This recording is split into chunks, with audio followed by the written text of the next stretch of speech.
Oh, do we have an overlay going? We've got an overlay we going. did. We had an overlay going. Hello, everybody. It is Saturday night at 10 o'clock. I, of course, am Chris Weave. This is Starfleet Tactical. And look who we've got with us. Thank you for joining me, Alec. Oh, you're welcome. You're welcome. Let's see. We got 17 people here so far. So far, and I see we have a little nepotism going. Your brother's here. Yeah, my brother's here. He told me he was going to be here, and Bob has already asked me if anybody's going to be speaking for their employer. I can't speak for Alec, but I will not be speaking for my employer today, not even once. I am going to be speaking for my employer since I am my own employer. Yes, yeah, that helps. That helps. I saw a great thing on Facebook one time where this guy had said that his employer had given him the Employee of the Quarter award, and it included a 3-day vacation going fishing. And the person who posted all of this was the guy's brother-in-law, who said, "Yeah, my brother-in-law is self-employed. He's the only employee of that company." Yeah, I guess it's easy to win Employee of the Year awards. Yeah, and I think it was just a case of, it was good marketing, right? The great place to work, great place to work. So, but let's see. So right before we started, Alec was showing me a passport photo of him from 1968, and it kind of looked like he was wearing a Star Trek uniform. Here, I will. There it is. Okay, it looks less like a Star Trek uniform in the big picture there. He was holding it up to the camera. Yeah, the stripes weren't coming through. It was looking like it was a solid shirt. But that is me at 7.5 and a whopping 4'4" tall, according to my passport. And yeah, and I'm looking at that passport right now, and I don't see any stamps. Oh, here we go. What? Oh, okay. I was going to say the one there's a stamp in it, and the stamp says, in addition to the countries and areas pre-printed on page 4, this passport is not valid for travel to, in, or through the following countries: Syrian Arab Republic. Also says, unless otherwise specified, this passport is not valid for travel to, in, or through communist-controlled portions of China, Korea, Vietnam, or in or through Cuba. So there you go. There you go, people. Anyway, so there you go. You can all tell me how cute I was. I was a freaking cute kid. You were. So what happened? I don't know. Just old age. 55 years later, this is what you get. Yeah. I understand how that goes. I definitely understand how that goes. So, Right Sublet says it does look like, and the children shall eat. We're already into it here. With the Texas class. Just because they're renovating the Texas doesn't mean they're bringing it up to modern specs. That's true. That's true. And I've been on the Battleship New Jersey. I'm on their Facebook group, which Ryan Szymanski is the name of the historian there, and he does little YouTube videos where he shows you parts of the ship that you wouldn't normally see. And he goes on the road a lot because he's a professional naval architect / historian type person, and so he was down there, and he had a bunch of pictures of they basically, they're just ripping away great sections of the outer hull because they're having to do repairs underneath. It was in pretty bad shape, so they're doing a lot of repairs there to keep it afloat.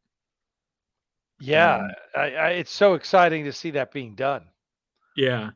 I mean, I got a chance to tour the Olympia on 3 different occasions. The last time was at one point they were talking about dragging her out. They said, we're out of money, and if we don't get some support, we're going to drag her out to sea and sink her. Oh God!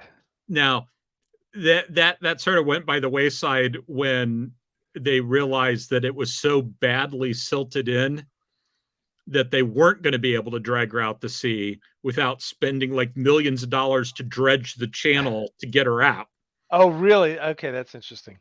But Olympia, of course, was Dewey's flagship at Manila Bay, and they've now reopened going down into the engineering spaces, because for a long time you couldn't go down in the engineering spaces. My first time on board, they were open, but the second and third times they weren't.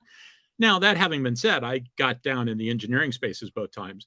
The first time, the second trip, I was there with my friend Sean Barnett, and we just happened to be coming back from like, I think it was the Origins gaming convention, if I remember correctly, and something like that. And this was when it was in Philadelphia.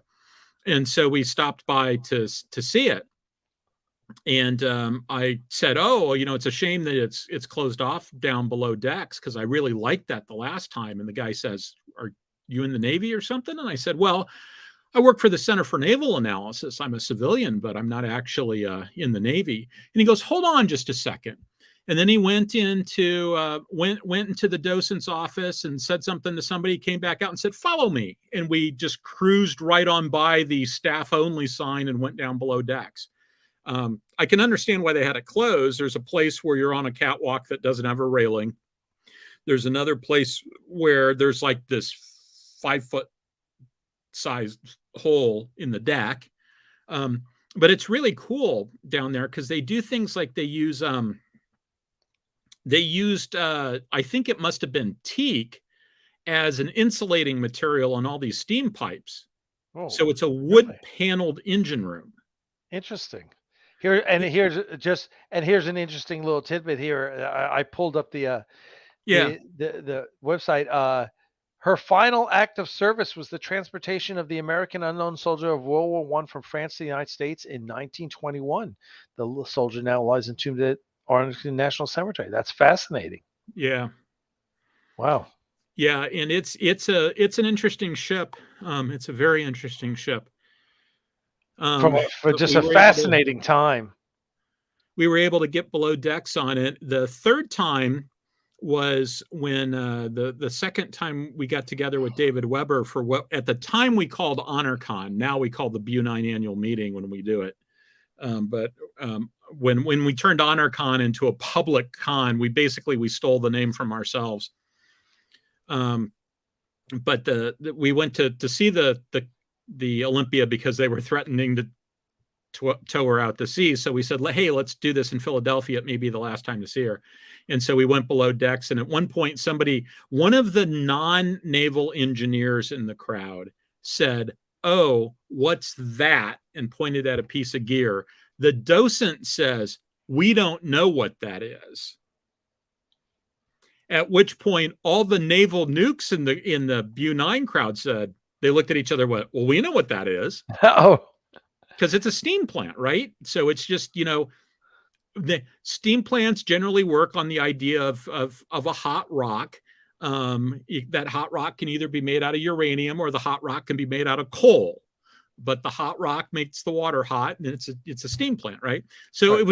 It was a normal steam thing. I don't even remember what it was, but it's like the docent's like, "Oh, wow," So at some point, I keep having in the back of my head, we should suggest, let's get a bunch of naval engineers and just go and like do a session with these guys and say, "Okay, what do you got questions about? We'll tell you if we know what the answer is." Because they just need a steam engineer. So, but that was fun. Wow. There was also, there's a submarine there too. And like a bunch of our people didn't come out of the submarine. It's like, all right, so where is everybody? Okay, all right. Somebody go get him. And so the person goes into the submarine and then he doesn't come out. And then somebody else went into the submarine and they didn't come out. And then I said, "All right, I'm going to go see what's going on." And everybody's going like, no, don't do it. Don't do it. So I went in and I understood why nobody came out and I didn't come out either. And that's because there was a docent there who had served on the boat during the war. Oh my God. And he was telling stories.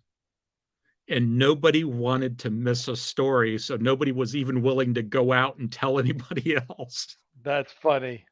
That's So I funny. got there. I only heard one story because I got there at the end. And then we left and we went back to talking about all sorts of, the standard Bu-9 stuff. So Gosh. Well, and looking at I was just like, what kind of armament does the Olympia have? It had four 8-inch or 203 millimeter guns. That's not very big, but it was built in 1895. yeah, she was a protected cruiser, if I remember correctly. Now, what does that mean? And that's a really weird time period. I don't pretend to understand that time period particularly well. But it was kind of a weird time period, and they didn't really know what I shouldn't say they didn't know what they were doing, because that's not true at all. But it was a time period where the right answer was changing very quickly. One of the things I really want to do is sort of sit down with as authoritative sources as I can find and sort of try to plot out when the time periods in Starfleet where things are changing a lot. There's some indication, at least, that in terms of that you can sort of spot doctrine changes. They seem to go from an exploration force to a more militarized force, back to an exploration force, back to something that's more militarized, because it's clearly defense of the Federation is one of the half dozen jobs they do. But you sort of get the impression that there was a long time period there when the Klingons are their friends and the Romulans have taken themselves out of the picture and nobody else is really causing a problem in the quadrant, where, defending the Federation was just one of the six or seven things that they did, and nowhere near the top. You don't really get the impression that Picard got his job because he was the best in the tactical class. Right. Right. Not to imply that he was a bad commander in a battle. I don't mean to say that at all. But, No, of course, yeah, yeah. But I suspect that if he and Jellicoe were both in the tactical class, Jellicoe's probably the guy who acted more like a naval officer. Right. Yeah. Yeah. No, I agree. No, that's fascinating. So, well, what do we got on tap for tonight? Well, so I was going to mention a couple of things.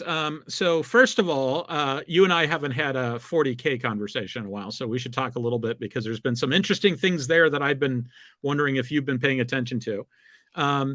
We always end up talking about aviation. And so I was thinking that what better to talk about than the SR-71? There you go. Owner's manual. Yes. I'd love to own an SR-71, although I don't know where I would put it. Yeah. The other thing I was going to start off with, though, it's the Halloween season, and there's a Halloween tradition I have gotten into that I read about, and I said, I'm going to think about that as a tradition. I'm going to try that one out. And that is, there's this book by Roger Zelazny called A Night in Lonesome October. It's either the last book he wrote or one of the last books he wrote. He said something to the effect of that he thought it was one of his best books. And the premise is that when Halloween falls on a full moon, the fabric of reality gets thin, and people who have the right tools and the right powers could potentially open the gateway to where basically everything that kept H.P. Lovecraft up at night lives. And so you've got a group of openers that want to open the gateway and a group of closers that want to keep it closed. And the main character is a dog who you very quickly figure out, I'm not really giving away a big spoiler, it's pretty much telegraphed from like the second chapter on, whose master is Jack the Ripper, who's one of the closers. And the thing that makes it a great Halloween tradition is there are 32 chapters in the book. There's sort of a prologue, and then every other chapter takes place on one day of October. Now, what inevitably ends up happening is I forget to start on time, so I start a little late. I then catch up to where I'm at. I do one chapter a day, and some of the chapters are only half a page long. I do one chapter a day Wow. until about, in this year it was the 29th, which is today, at which point I was still a couple of days behind because I missed a couple of days there. And I sort of said, you know what, there's no way I can stop. I just finished the whole thing. So I read like 5 chapters this morning. But I discovered this little tradition online. There's apparently a bunch of people who do this, and I decided I'm going to be one of those people. So I reread that book every year. Okay, very cool. And what's the name of it again? A Night in Lonesome October. Okay. And you recognize most of the characters. Some are more obvious than others, but like one of them is called the Count. Who could that be? Who could that be? And they all have animal familiars. And so the Viewpoint character is a dog that works for Jack the Ripper, but he's going around and up until the point where it turns, at the end, they may not be on the same side, but up until then, there's lots of cooperation that takes place. And, people are trading information back and forth, and, they're helping each other out, and sometimes they're not helping each other out and stuff like that. It's a fascinating book. Huh. Really Interesting. All right. So food for thought. We'll have to consider that. So Wright asked the question, let me put it up here. I wonder if we could get Brian Scholl on. Brian is a SR-71 pilot who does lots of talks. In fact, he does this great story that I've heard it in a couple of different versions of it. It's worth going and listening to him tell the story, but I'll tell the story too. He and his it was early in his days in the program. He wrote a book. I think the name of his book is Sled Driver, because one of the nicknames for that aircraft was the Sled. And early on in the program, he and his backseater are both starting at the same time, and they're on a test flight. They're on a training flight, and so they're like whipping around the left half of the United States. And this Cessna comes on the radio and asks for a speed check. Oh, yes, of course. This is that's the speed check one. Yes. So the Cessna asks for a speed check, and they say, we got you at like 200 knots or something like that. And then this F-18 comes on and asks for a speed check. And he says, and it comes back at like 650 knots or something like that. And Scholl is in the front seat. And the thing is, in the SR-71, it's his first time as a pilot where he didn't control the radio button. Now, he's got a radio button, but the backseater runs the radio on that platform. And so he's like going like, okay, he's got to respond to this. He can't let this challenge go by. He's got to respond to this challenge. He's got to put this guy in his place. And he's going to, but I can't push the button, because if I do, he'll never trust me again. Right. He's got to do it, but and it's got to happen like right now. And all this sort of flashes through his head. At which point, he hears the button push, and the backseater asks for a speed check, and it comes back, like 1,800 or something. Yeah, right. 1,840, and he says, Roger that, Arizona Central. I've got it closer to 1,870. And you could tell the air traffic controllers trying not to laugh. And he said, that's when I knew we were going to be a good team. But I can't remember who the SR-71 pilot was who came and came to the War College when I was there. But somebody came and did an afternoon, a lunchtime brown bag talk. And I never fully appreciated how those engines worked until this guy explained it. Because the way the engine works is it uses the shock wave to do the first stage compression going into the engine. So, and that's why it's got the movable cone in the engine, is to position that shockwave. It has to position it to within a quarter of an inch to get it Wow. right. Yeah. Wow. And so without it being positioned correctly, the let's see, I think it's the J58 if I remember correctly. That engine is just a very powerful but otherwise mundane jet engine. What makes it so special is that shockwave and all the doors and stuff it opens to like get air from this place. Yeah, this speed regime, and then another speed regime. It closes those doors and does this, and it's really sort of complicated. And I don't pretend to understand that part, but it does the first stage compression using the shockwave, and the faster it's going, the more compression it gets. In other words, the faster it's going, the more efficient it is.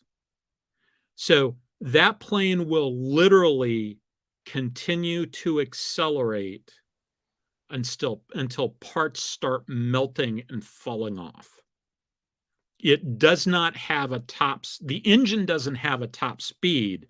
The airplane has a top speed, at which point it starts breaking up. Oh my gosh. And so I asked him the question. I said, I know you can't tell me what the speed is, but can you tell me what part breaks first?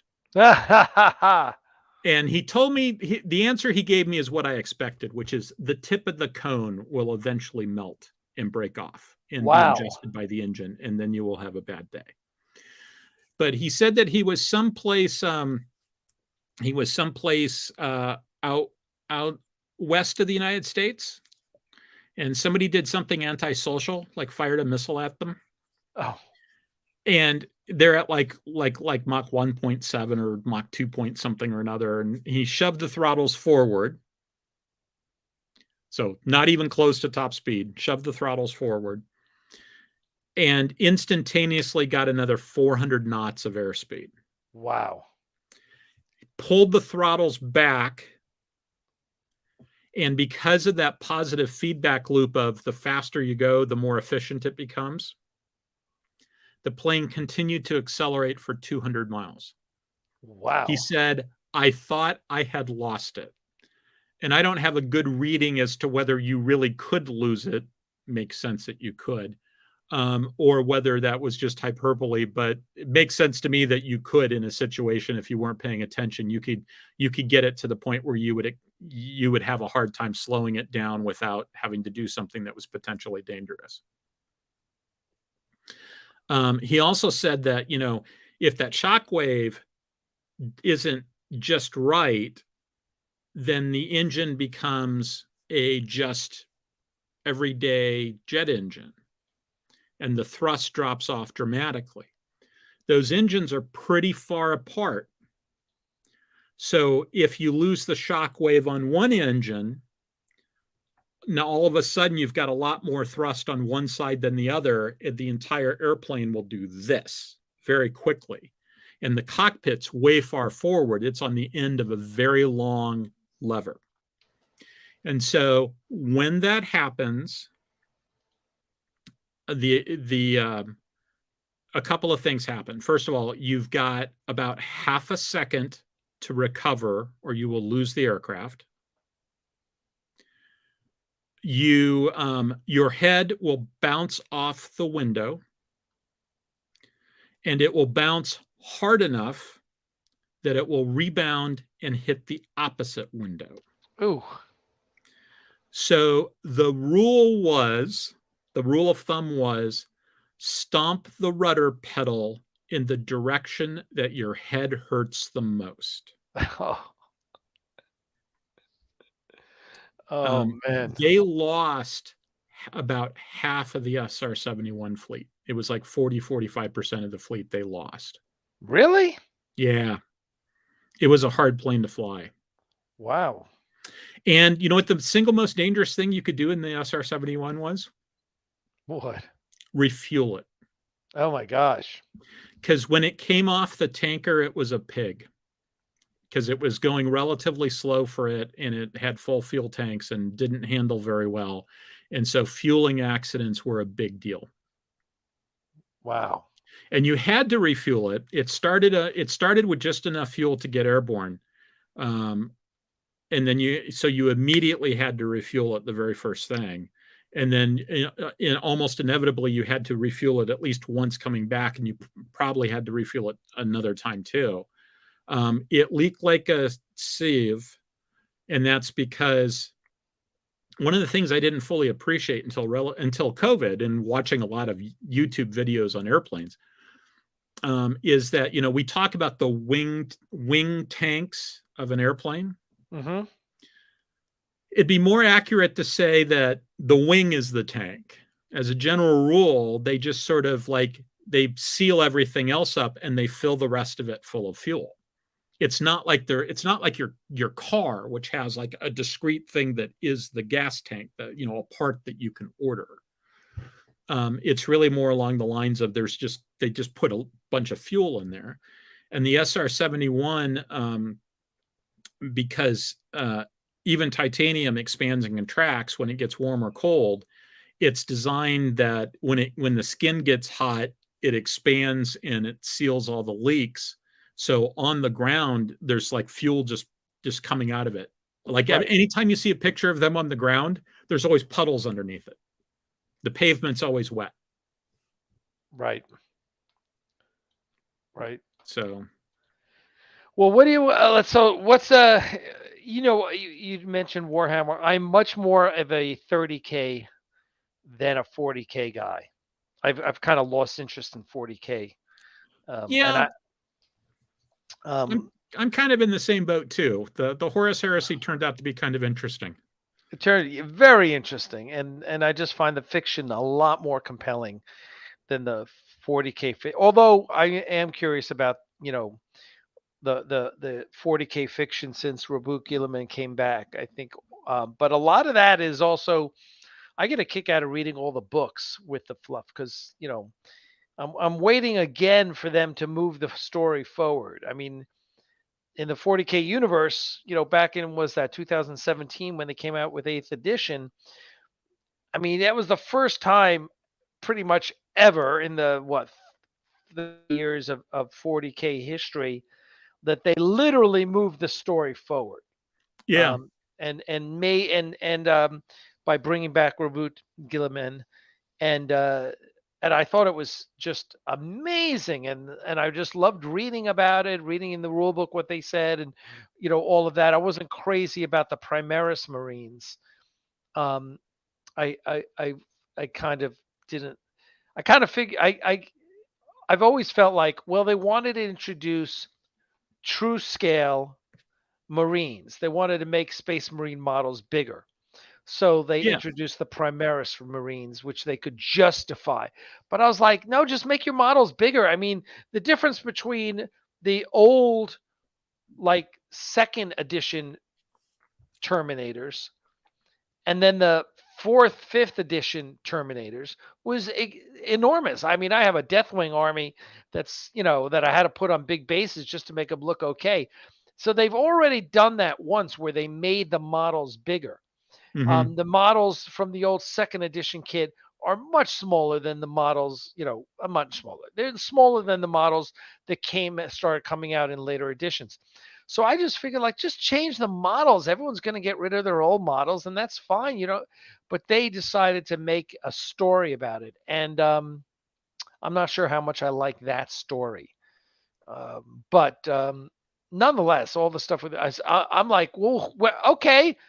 Bring back another Primarch. It's like, they release Reboot, and then it's like, oh, then we got Mortarion, and then we got, was Mortarion next, and then then they came out with the Magnus model, and and I'm just like, okay, well, bring this story forward again. Let's get who is the next Primarch, because we already know where all the bad Primarchs are.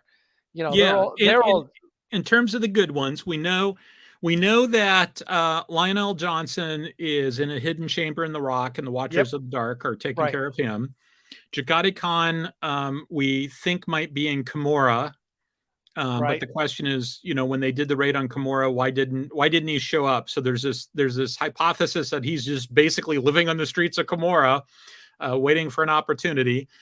Vulcan pretty much, Vulcan's a perpetual. Vulcan's a perpetual who stopped being a perpetual because of some, I forget, fulgurite, I believe, was the name of the substance that they used to take away that. But then again, he had an encounter with the Emperor that seems to imply that maybe he got his powers back, and he sort of like disappeared. Oh, what's his name? Leman Russ disappeared into the warp. Yeah, Leman Russ disappeared into the warp. A lot of them like disappearing into the warp. Yeah, Rogel Dorn, we're pretty sure we have his hand, but that's about it. Yeah, but they could so easily do away with that. The way they've written it, it's like supposedly this is the hand of so that could be another one that's disappeared. So that would be 4. The ones that and then we have Reboot, so that's 5 of the 9, right? And then we know Sanguinius is dead. He's dead. Yeah, but we think he might be only mostly dead. And I'm feeling better. And then we know that Ferrus Manus is dead. Yeah, we're Ferrus Manus strikes me. I can't remember what happened to the deadest of the dead. Chorus Corvax. And Corax disappeared. He's another one that disappeared into the warp. Yeah, I didn't remember what happened. 5, 6, 7. So, that's 8. Yeah. So there's one more. Who else are we? And then we said so. Lionel Johnson we know is in the Rock. Well, let's go the other way. Reboot's back. Lionel Johnson's in the Rock. We know that Jekai Khan, Leman Russ, Corvus Corax, Rogel Dorn, and Vulcan are missing. And we think that we know Ferrus Manus is dead, and we're pretty sure Sanguinius is dead. Yeah, they left. So we know Sanguinius is dead. There's some hints that he may not stay dead. Ferrus Manus, there's no hints, nothing. He's dead. The challenge with Sanguinius is that for so long we were told that the Black Rage was due to the psychic echo of Sanguinius's death, right? Yeah. But then you read the 30K novels and you find out that the Blood Angels were always fucked up. That they always had the Black Rage. That was their flaw, right? Each of the chapters were, some of them had significant flaws, like the Thousand Suns. The Thousand Suns flaw was probably the worst of them all. But the Blood Angels had what appears to be the Black Rage already. So it is possible. Yeah, at first I was like, well, you can't bring back Sanguinius because the Black Rage is because of the psychic resonance of his death. But now they're kind of saying that, they always kind of had that. That wasn't the reason. So the guy they named the tank after was Leman Russ, Primarch of the Space Wolves. Yes. And of course, now they've named a tank. They just released the new Rogel Dorn tank, which is a bigger battle tank than the Leman Russ tank. To which some of us said, why did they just release the Macarius tank? Because that's a kick-ass tank, was a lot bigger. But I guess the Rogel Dorn tank is somewhere between a Leman Russ and a Macarius. So we're getting deep in the weeds here, people. Yes. But so anyway, you wanted to talk about the Leagues of Votan squats. So I wanted to bring those up because we're at the point where, so there used to be this race called the Squats, Space Dwarves. That they treated like they were a bad British soccer hooligan biker. Yes, right, exactly. And they never really got the love that they deserved. And then they were unceremoniously dumped. Yeah, and nobody, apparently they just sort of went away in part because they didn't have a line manager and nobody at headquarters was real enthusiastic about them. And so at some point, I think it was Jervis Johnson at some point, somebody said, whatever happened to the Squats? And he said, they got eaten by the Tyranids. Right. He said it half in jest. But the funny thing about the Squats, though, was anytime you went to a GW event or there was a Jervis or Andy Chambers were speaking at a gaming event, invariably in the Q&A session after their talk, There was that guy. it was that one guy who always had to say, when are the squats coming back? Which prompted Jervis to say at one point, who, they were just like, and whenever many audiences I've been in where that one guy had to ask that question and we all groaned. Oh no. I don't know, but have you been watching? So let's dial back, and this is actually a good opportunity to answer this question that Stephen Ross just came up with. So did the Emperor have any daughters? No. So we don't even know that the Emperor had any sons, although he calls the Primarchs his sons. But they're clones. They're sort of genetic creations and stuff like that. Right. It's unclear as to the lore for 40K is, shall we say, flexible. And and there's the real reasons, and then there's the official reasons for that. There's the in-universe reasons and the out-of-universe reasons. The in-universe reasons is you're talking about something that literally is 10,000 years ago. There's been at least 10,000 years ago. There's a lot of knowledge that's been lost, et cetera, et cetera. A lot of it is just, it's Dark Ages, right? It's kind of the Dark Ages. And so the question is, what actually gets saved, and interpretations change over time. You can read all sorts of different stuff on World War II and you don't necessarily get the same story twice.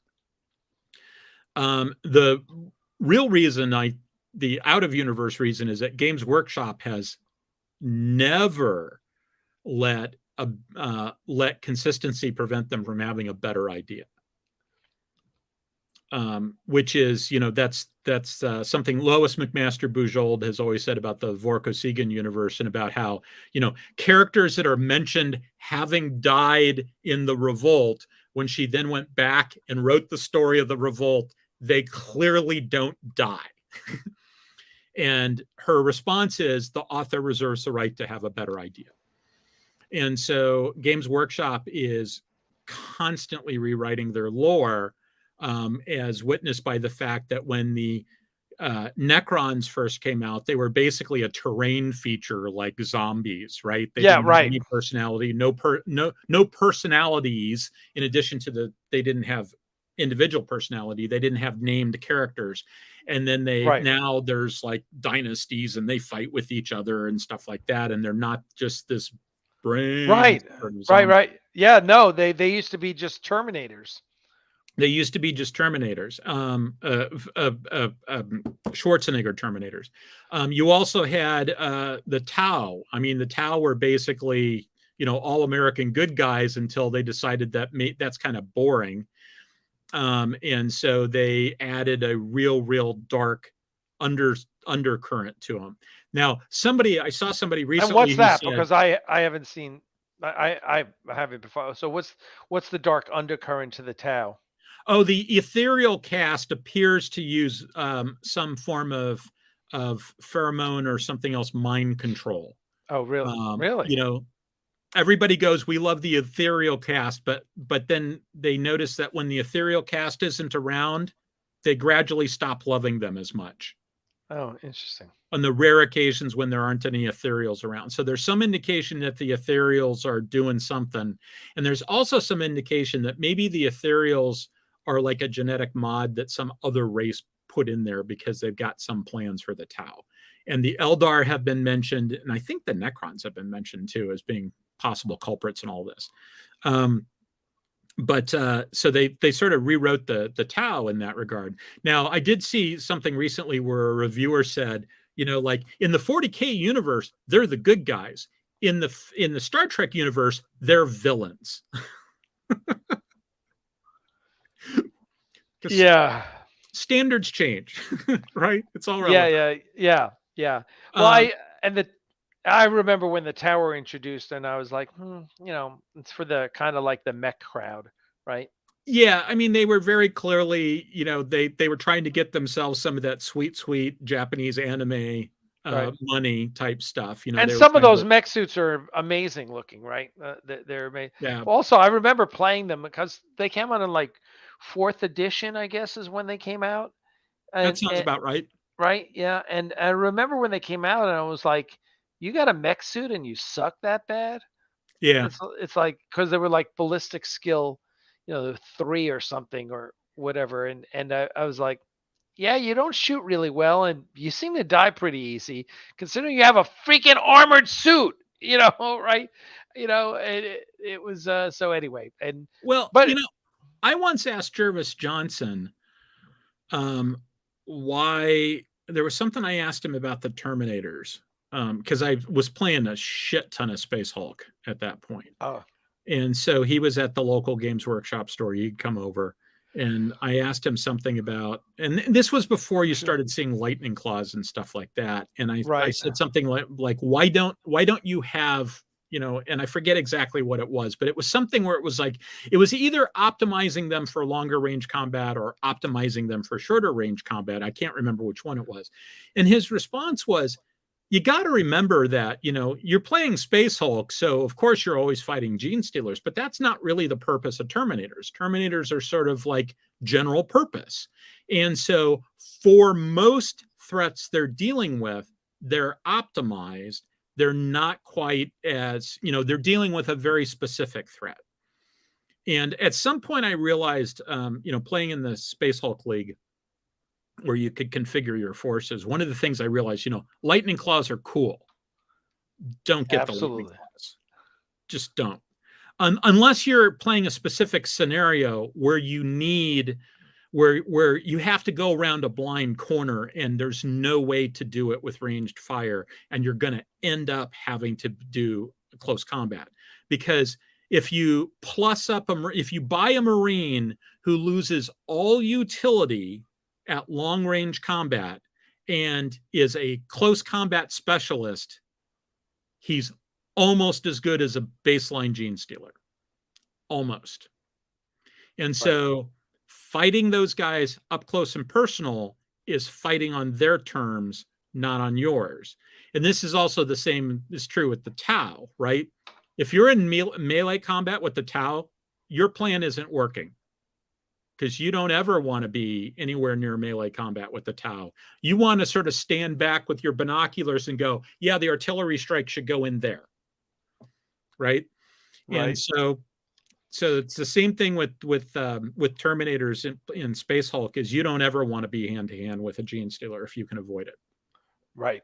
Yes. And so keeping command points available to make sure that you can always clear jams, not going forward when it's in your best interest to maintain some distance so that you've got a clear field of fire, and knowing when not to go into Overwatch is important, because sometimes you're better off just keeping command points and taking aimed shots rather than going into Overwatch and risking a jam. So in any event, that we're way down in the weeds, but I was going to go back to, let's see, there was a question that Stephen had, that question about the Emperor have any daughters. So if you go, there's a guy on YouTube called Baldemort who does these fantastic videos, just fantastic. First of all, he's got the voice for it. He includes some fiction in the universe that he's written, and he puts together a lot of the stuff he does. Like, he's been doing lots of League of Votan stuff recently, and he basically said, yeah, I'm just going to read the book to you. Sorry, there's not enough there yet for me to sort of put stuff together. But he's done some speculative short fiction. There was always this stuff back in the first two Chaos books, Slaves to Darkness and Realms of Chaos, which were associated with first edition, where they talk about the Star Child, and they talk about this group called the Sensei, which were the children of the Emperor that are out there through time. Since then, they've added this idea of perpetuals, like Vulcan, who you can't kill them; they just come back. It's like Highlander, except except even if you cut their heads off, they'll still regenerate. And like Voldemort does one where one of the characters turns out to be the Emperor's daughter. Oh, okay. And she clearly inherited some powers from good old dad. And I'm fascinated by the lore that the Emperor is the sum of all the shamans of Earth.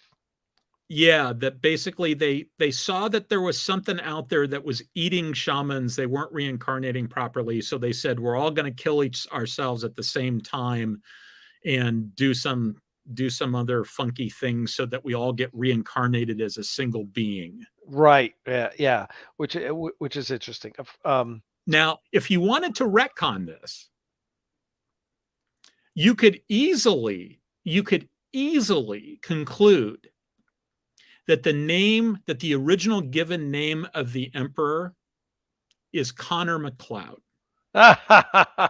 Think about it. Doesn't it fit? Yeah, that would be interesting. That's an interesting that is interesting. Yeah.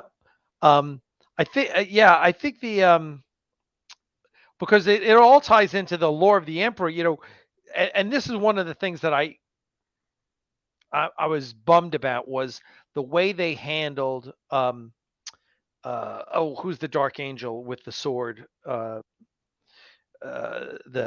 Is he a good guy? Is he a bad guy? Luther? Luther. No, not Luther. The one with the twin guns, who's got the lion sword on his back. Is he the one that was the main character in a game? I don't know. Was he a main character in a game? There was one guy who was a main character in a game, and at the end of it, he gets taken away by the Inquisition because he's been exposed to chaos, and they think maybe he's gone over. Oh, I think that was it Commander was that Titus. Oh, okay. I don't know. Captain Titus. Titus. That doesn't. Okay, that doesn't sound. Titus sounds like an Ultramarine name. Yeah, it could be. Somebody said Cypher. Was it Cypher? That's it. Cypher. Thank you. Okay. Thank you. Okay. Cypher. Yeah. So with a C. Cypher. So Cypher carries the lion sword around, and he's always been trying to get back to Earth. And the rumor was that the reason he was trying to get back to Earth was to use the lion sword to kill the Emperor. And so then everyone's like, that means he's part of chaos. No. The other side is like, no, he needs to kill the Emperor because only by being killed can the Emperor reincarnate. That the Emperor being on the golden throne, perpetuating his life and keeping the Astronomicon going, is in fact preventing the Emperor from being reincarnated and being able to save mankind, which I think is a really fascinating take. Yeah. 10 plus years ago, I wrote out like half a page of notes that included the idea that eventually when the Emperor does die, he like reincarnates in Tau space, ends up becoming the first human to lead the Tau, and then sort of drives back into Imperial space. And eventually when he meets up with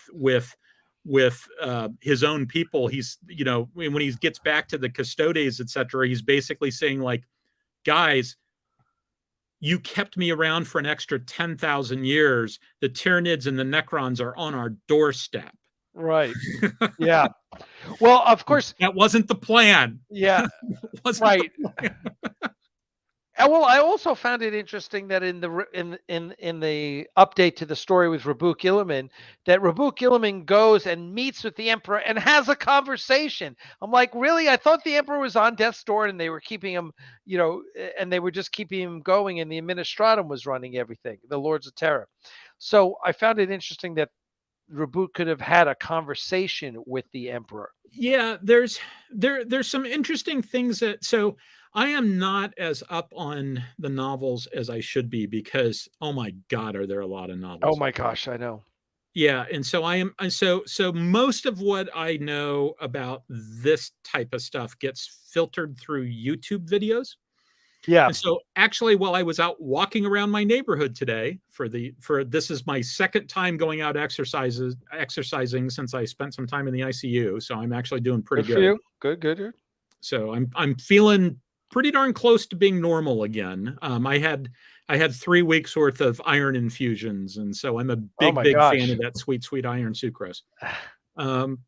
So in any event, I was listening to there's another character called Wolf Lord Rowe, who can occasionally be a little annoying, but he seems to be well read. And he was pulling stuff from several of the novels, and basically his conclusion is the Emperor's mind is fine. His body may be having some issues, but his mind is fine. And that part of what's going on right now is that Reboot Gilliman is sort of looking at the Emperor and going like, I don't know that this is the guy that I used to know. Oh, interesting. Yeah, because Well, apparently part of that conversation, the pieces of it that we've seen involves the Emperor basically saying something like, "You're not really my son. You're just a tool I created." That oh didn't go yeah. over well. It doesn't go Well, over well when Dad says, "No, I right. just created you as a tool." Which is true. Which is,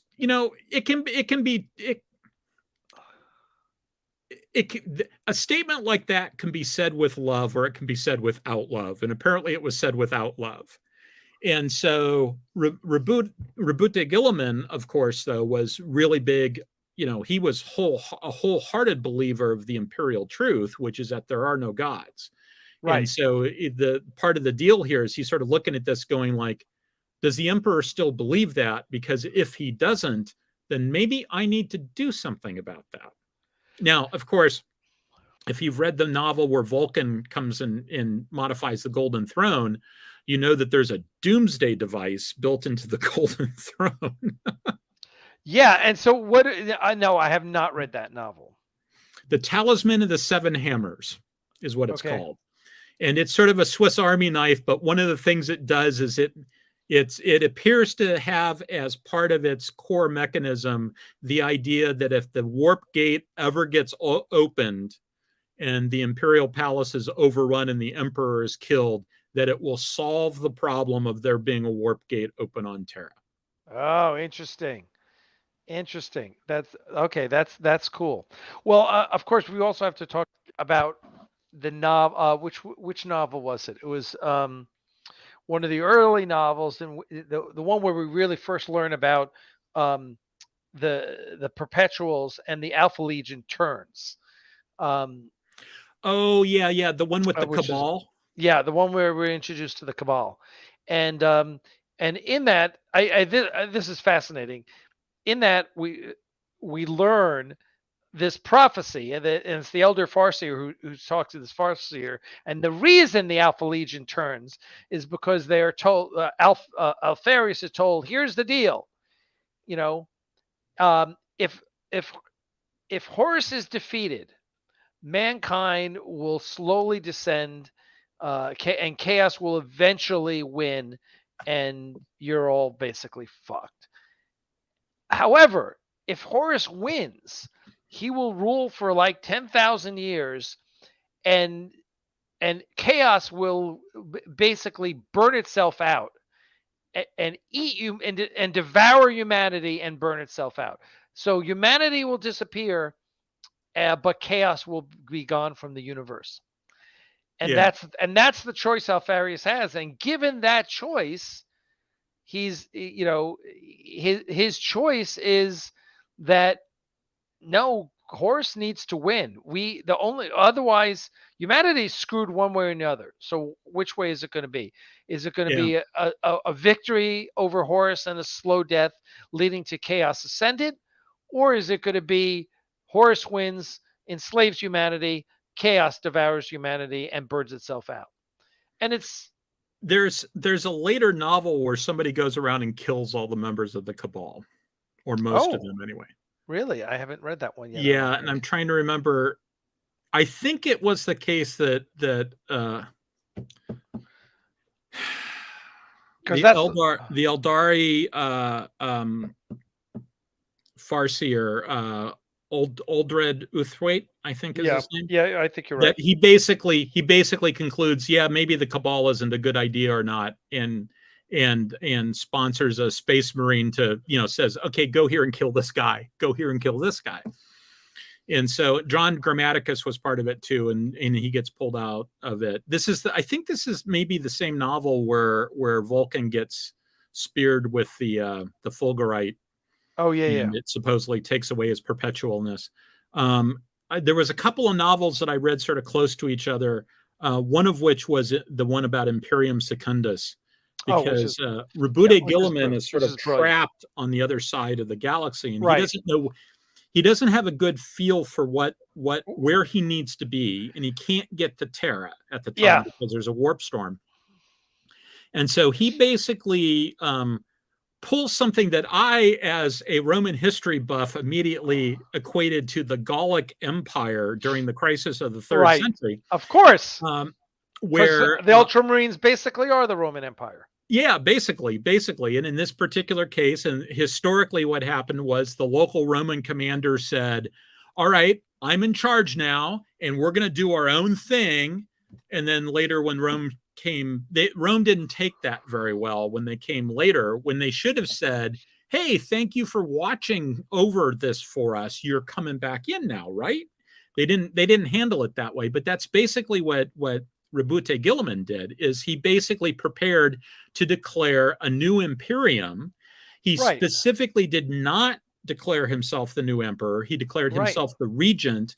And when eventually Lionel Johnson and Sanguinius showed up in that order.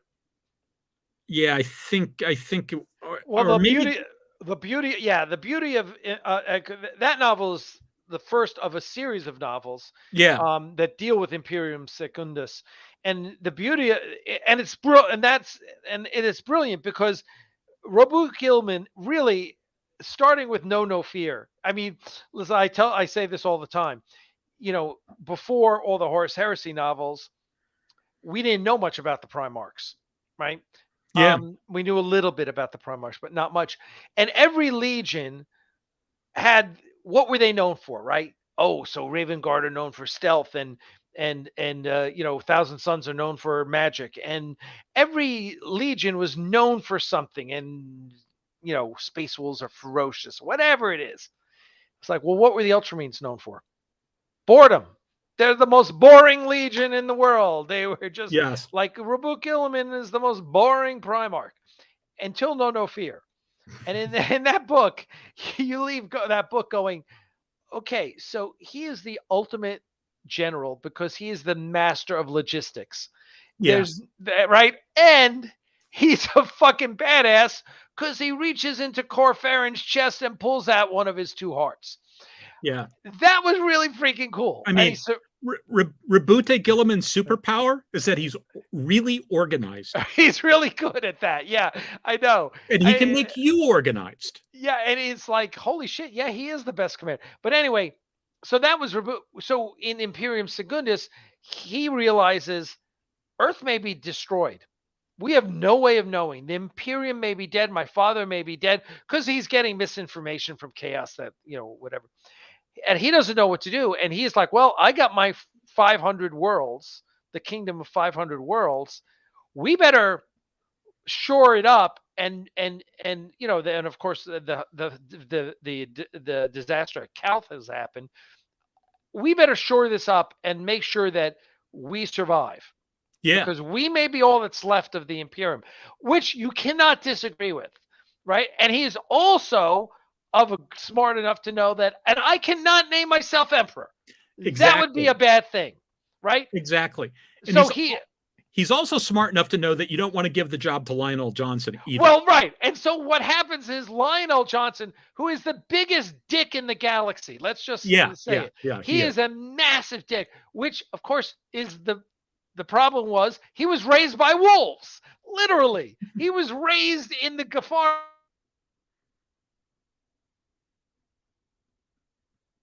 Oh. And so Lion's fleet shows up and And Reboot's first comment is, of all the fucking Primarchs, why does it have to be Lionel Johnson, right? And so immediately they get into it, right? Because Yeah. Lionel Johnson gets into it with everyone. He's such a dick. Immediately they get into it. And thankfully, Sanguinius shows up with the Blood Angels. And I say thankfully because both of them are basically realize that this is a good thing because they can both agree on Sanguinius. Lionel Johnson doesn't want to admit it, but he knows Sanguinius is the best choice. And of course, Reboot's ready to go. Oh, good, Sanguinius, let's go.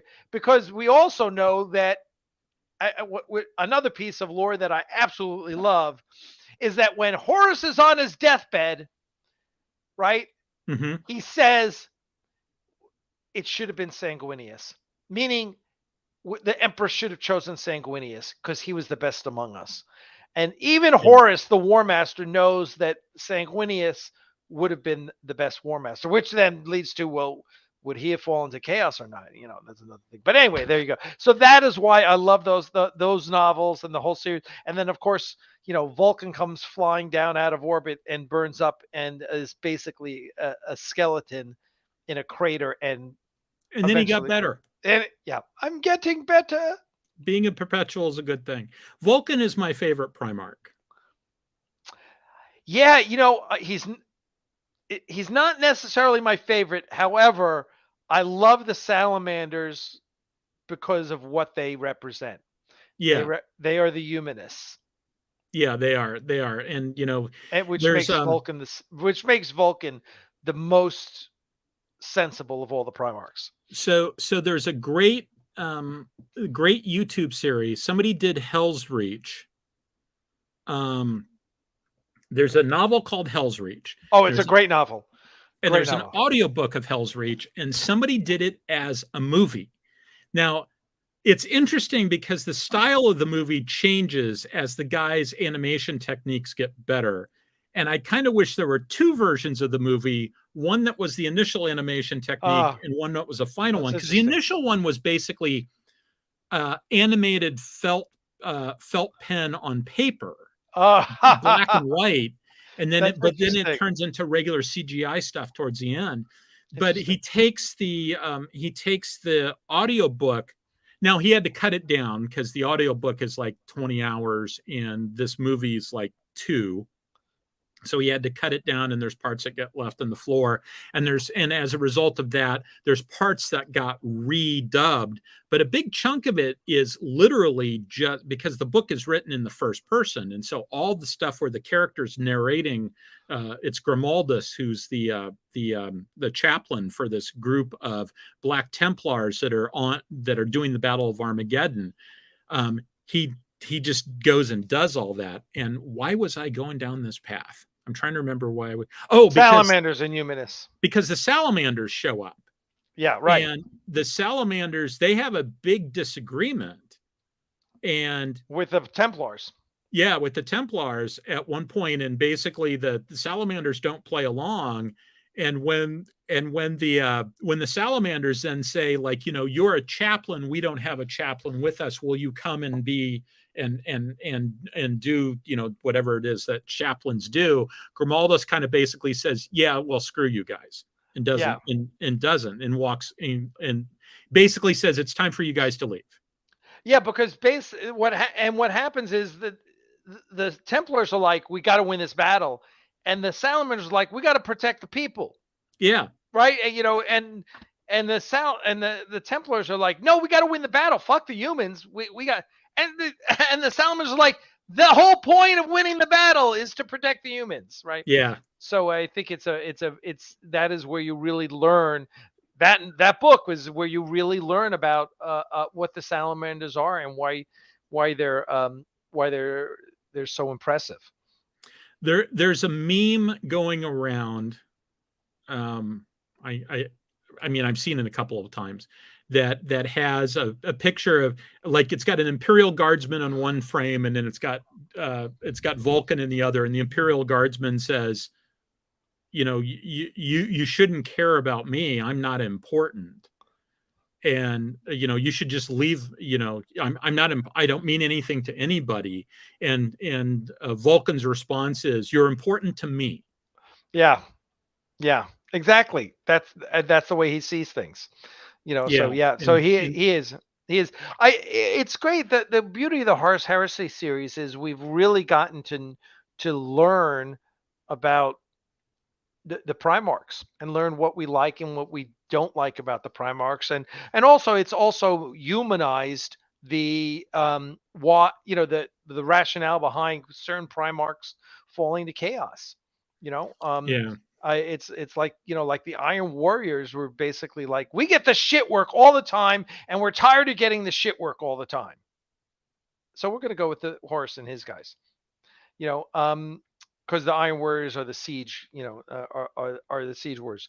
So it's really interesting. I've which all ties into how the Primarchs were made, and they all had a flaw. And listen, there's you're talking about 20 sons of the Emperor, and they all have daddy issues.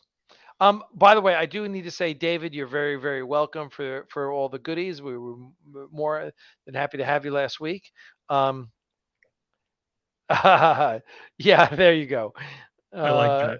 Yeah, that's cool. Um, So, you said 20 Primarchs there, but we've only talked about 18 because two of them are lost, the and we second, don't know and the why. 18th, if I remember correctly. Is it the second? I think it's the second and the 18th. Yeah, Yeah, yeah. And they and keep and they will not tell it. They'll never tell you anything about them, but they'll drop hints. the question, if I was going to run into those guys, I would say, look, I know I'm not even going to ask you what happened to them, because I know you're not going to tell me. The question I'm going to ask you is, do you guys know what happened to them?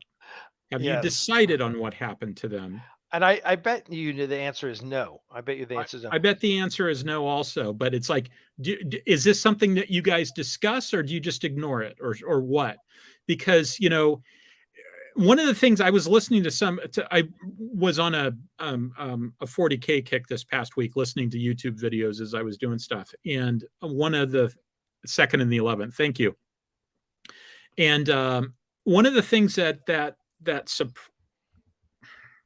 there's a piece of this. Now, of course, the problem is it's 40K, so things are inconsistent, and it's big. So I'm sure there's parts of it that I'm not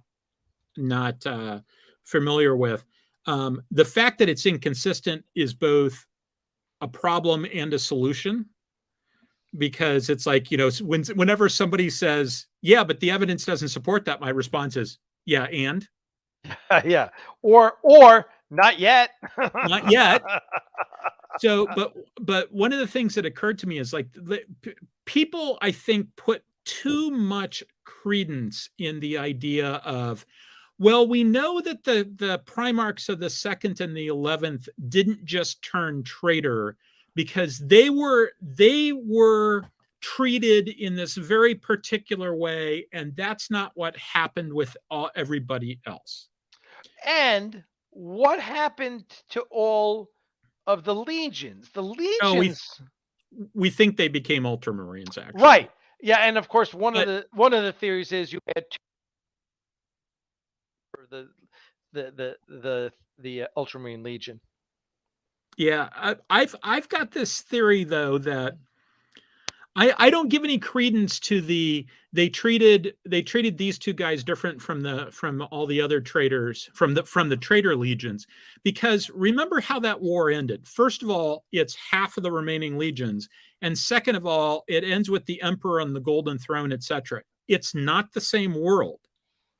It might very well have been that if the Emperor had not ended up on the Golden Throne, that's exactly what they would have done with them. Now, I think I throw that argument out.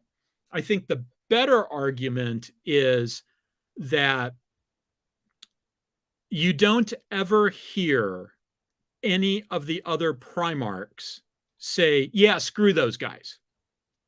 Right? That just doesn't happen for any of them. Horus and Horus and Jakada Khan and one, I can't remember who the third one was, actually have a confrontation with Malkador when they're taking the statues down. And Voldemort makes the argument that Malkador is the person who caused the Horus heresy to happen. Right. Because of how he treated Horus at that point.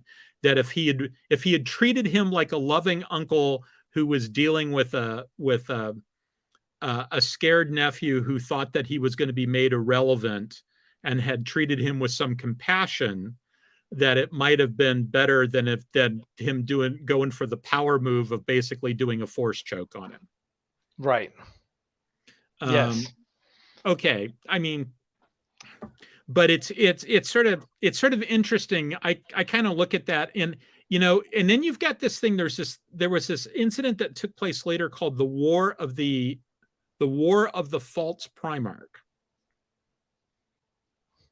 which took place like a couple of 100 years after the Horus heresy, after the War of the Beast, and the War of the False Primarch was longer than both the Horus heresy and the War of the Beast combined. It was a big ass campaign. Although it didn't seem to have, it only had a handful of chapters involved, but it lasted a long time. And it makes me, I wonder if just what ended up happening with those Primarchs is they said, we don't really want to be doing this crusade thing. We think that this is not a good idea. We want to go out and do the peace, love, and understanding thing as opposed to the conquering everybody thing. Oh, that's interesting. I'm reading about it really quickly. 8 solar decade long conflict. Wow. Yeah. Yeah. So that's interesting. Well, I think that the thing that's really interesting, one of the threads that I find is getting back to the Emperor is like the Emperor fucked up a lot. Oh yeah. Right? Like, if it used to be that before the Horus Heresy novels, the Emperor of Man, he did this and did this and this and this and this, and then he beat Horus. And then once the Horus Heresy novels came out, you go, well, first of all, the Emperor stole some power from Chaos. He had a deal with Chaos, and then he stole some power and kind of fucked Chaos. Yeah. And Chaos was like, well, that ain't going to happen. So Chaos then takes the Primarchs. And you're going, oh my God. So that was kind of stupid. And then the way the Emperor handles his sons, and it's just. Yeah. You would have thought that for a guy who at that point was 30-some thousand years old, that he would have developed some better parenting skills. Yeah, right. Right. It was really kind of crazy. And then like, I still don't understand his decision at the Council of Nicaea. Yeah. It's like, what? Chaos is out there. You know that you guys need, and Magnus of all people, who was, arguably the second most powerful psyker in humanity, which is, or at least the third. Or at least the third. He might have been behind Malkador. Yeah. Yeah, he might be behind Malkador. But still, it just like that whole thing is like, wow. I don't know. You know what? So Council of Nicaea always, the fact okay, so I worked in the intelligence community for a long time, and there's stuff where they say to you like, we have a winner. We were waiting for the question. Yes. Do you want to answer that first, or do you want me to say my thing first? Go ahead. You answer your thing first. I'm going to say my thing, and I'm going to do a quick follow-up. I used to work for the intelligence community. There are times where they would just come and say like, okay, we're just going to tell you the absolute bare minimum. Where did Alec go?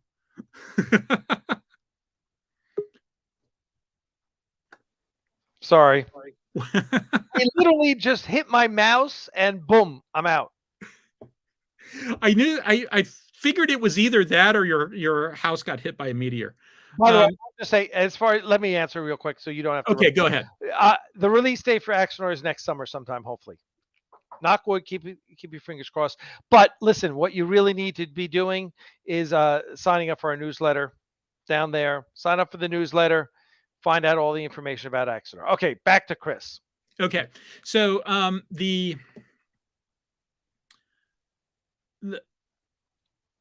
when I worked for the intelligence community, and there's been other stuff in my professional life where the answer is, we can't tell you everything about it. We're going to tell you just enough so that you know, like, don't go anywhere near that. Right? Don't ask that question. Right? So, like, it wasn't unusual we would get a we get a document, and we're looking at the document, and it's like it's something that we're interested in, and we look at the citations in the document, and it's a relatively low-level document. It's only top secret.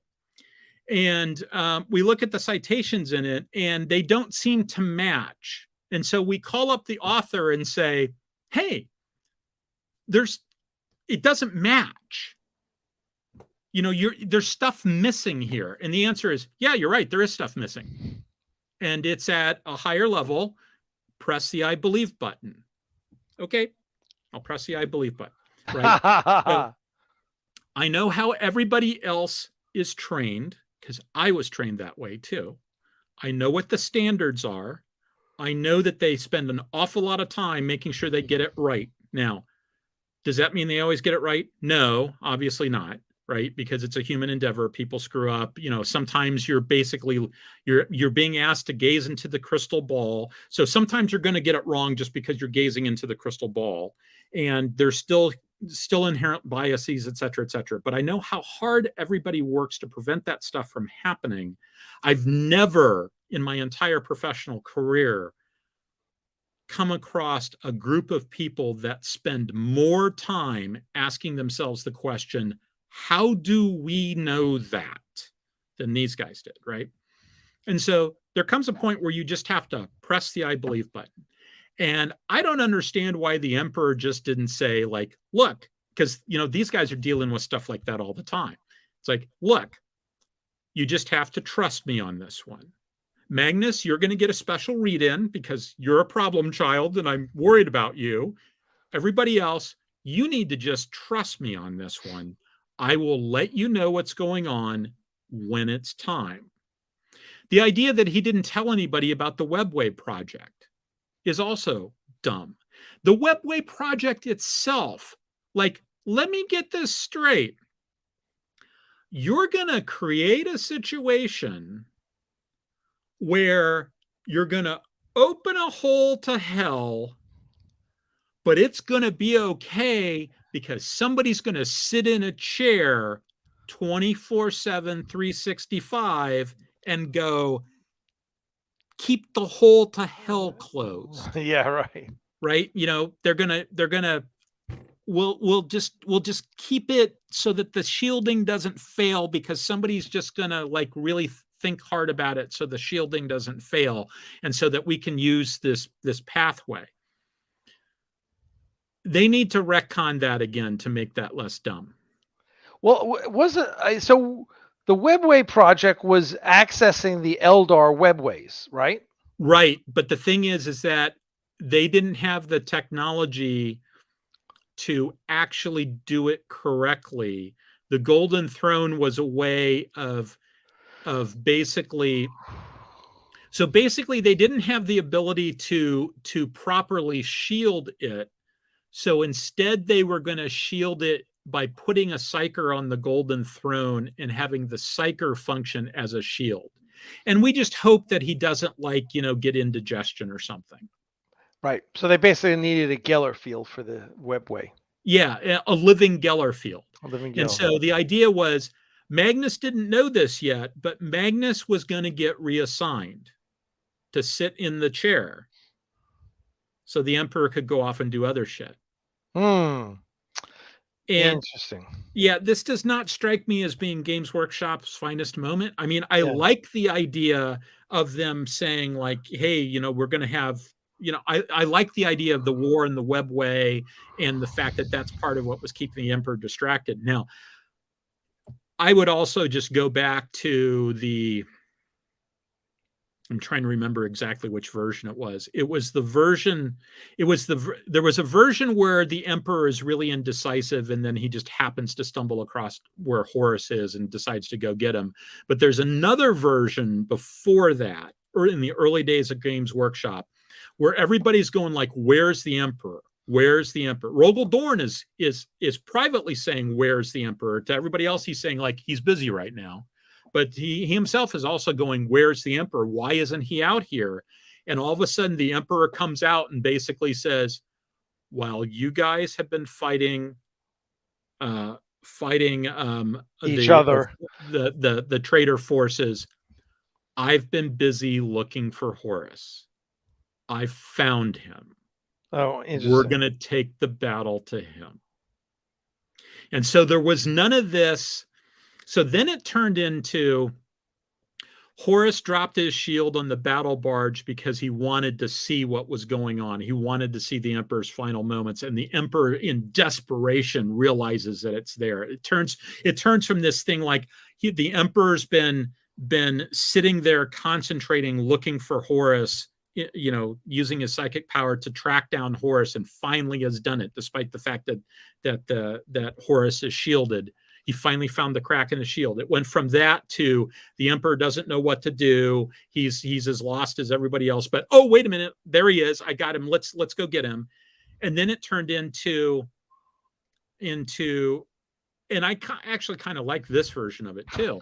It turned into Horus understands that he's got to win before the loyalist reinforcements arrive. And he gets a report that basically says, yeah, they're out system.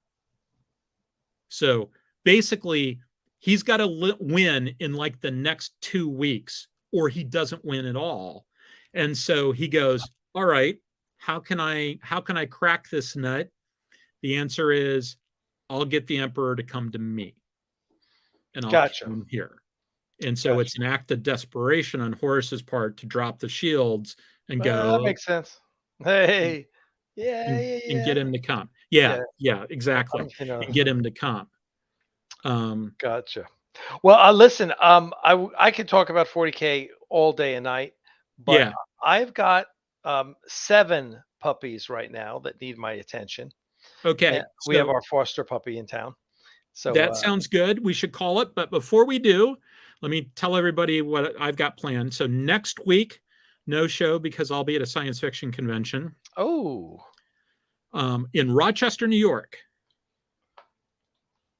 So I'll be there. And then the 2 weeks after that, I will be doing a show. I won't be doing a show the Saturday after Thanksgiving.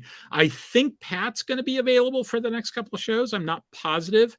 He didn't have his final schedule yet. I know that tonight Pat's working. Next week I'm not available, so we're not going to do a show. And I think next week maybe when he and his wife share a birthday, and it's either the 1st or the 2nd of November. And so they're gonna be doing birthday celebration stuff. My guess is next weekend. Anyway, so but then we'll get Pat back in the saddle. I'm still trying to figure out exactly what my next presentation is going to be, in part because I've got about 4 different things that are pulling me in different directions. One of them is I still want to do a talk on this game and the operational briefing in it, because it's a very interesting tactical setup. But the more I studied it, the more I realized that I need to seriously sort of sit back and do some serious thinking about it. I still want to do a torpedo boats versus fighters talk, a recap talk of all the naval stuff I've been doing recently. And then I've also got bookmarks in at least two or three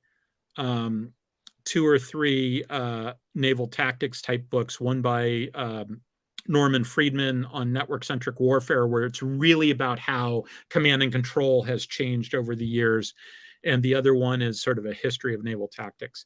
And so I've got an embarrassment of riches to draw from But unfortunately, none of them are fast.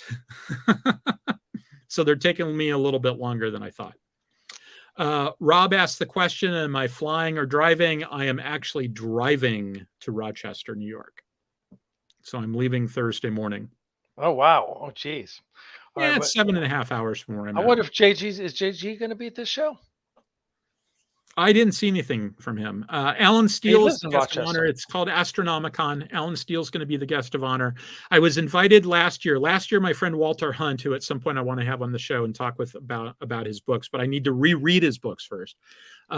Walter and I were going to go, and then they canceled the con because being in Rochester, about half the pros that were going to go to it were Canadian, and they couldn't get across the border because of COVID restrictions. Oh, wow. Yeah. And so the end result of that was they ended up canceling the con, and now I'm going. Although Walter isn't, I'm going. Let's see. And at some point, Delon asked this question, and so the weekend before Thanksgiving, the weekend after Thanksgiving, I'm going to be at a science fiction convention. The weekend before Thanksgiving, I'm almost certainly going to be doing the show from Delon's house because I'll be in Des Moines. The Captain's Dead is a great cooperative game based upon the premise that it's the last 10 minutes of your favorite TV show, but this time things have gone so poorly that the captain is dead. And you need to get the warp engines back online in order to escape. But the problem is there are people shooting at you. There are aliens beaming aboard the ship. Yes, yes. It's actually a game that came out as far back as 2014, I think, and somehow I missed it. A friend of mine even told me about it, and I still missed it after being told about it. Because when I brought it up to him, I said, "Oh yeah, this game is great," and he goes, "Yeah, I told you about that game. I showed you that game in my house. I brought it out and I even offered you a copy of the game." It's like, really?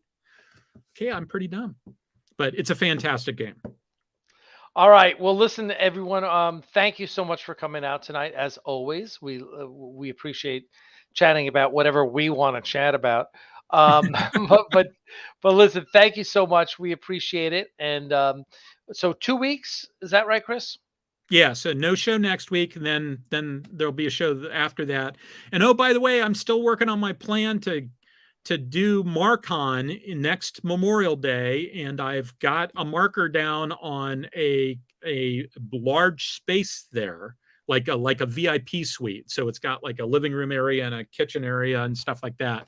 And so I'm still sort of marching forward with this idea that I'm going to spend a metric shit ton of money to provide a space for everybody to come and hang out. So, all right. So everybody check your calendars and see if you want to go to lovely Columbus, Ohio next Memorial Weekend. There you go. All right, guys. Thank you, Chris. Thank you, everyone out there. We appreciate it. Thank you, Dave, for your super chat. Much appreciated. We will see you guys here in 2 weeks. Please have a happy, safe weekend. What's left of it. You got 1 day left. So cram all the goodness into 1 day and go back to work. All right, everyone. Live long and prosper, my friends. Cheers.